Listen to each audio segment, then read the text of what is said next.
Hannah and David Rosen's love story.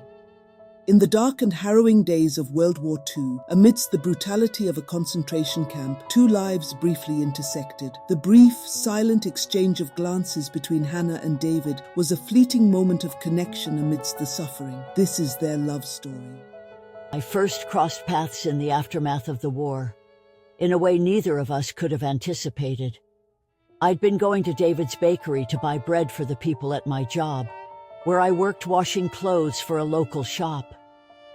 David always noticed me when I came in, but I was a very private person. I never spoke much, just picked up the bread and left. One scorching summer day, David was walking home from his bakery when he saw me in an alleyway, washing clothes in the sweltering heat. I had always noticed Hannah's quiet presence in my bakery. She seemed to carry a certain sadness, a depth that I couldn't quite place. That day when I saw her in the alley, something told me I needed to help. The sight of her so worn out, faint, was alarming, and when I reached her and saw the concentration number on her arm, my heart sank. It was a shock to see that number, one I had worn myself. It was as if fate had brought us back together in the most unexpected of ways. David took me to his bakery, where he had a back room with a resting place where he would sleep sometimes when he worked late and was too tired to go home. He cared for me, nursing me back to health.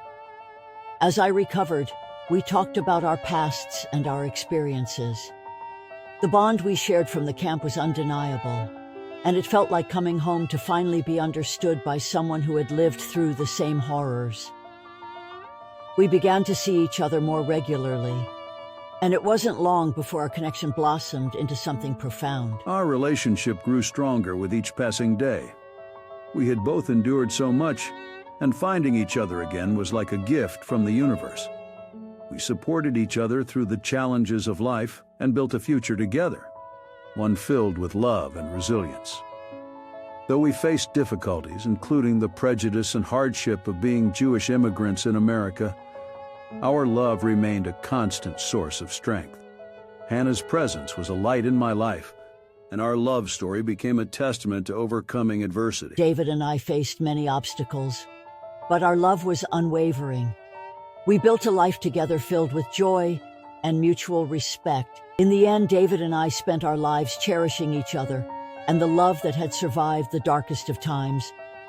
His bakery remained a cherished part of our story, a place where people found comfort and a reminder of the strength of our bond. After Hannah passed away in 1981, my heart was shattered. The loss of her left a void that was impossible to fill. I lived for 2 more years, but the absence of my soulmate was a burden too great to bear. My health declined, and I found it hard to continue without her by my side. In 1983, I followed her. The grief of losing her was too overwhelming, and I felt that my life was no longer complete without her. I died with a heart broken by the absence of the love that had defined my existence.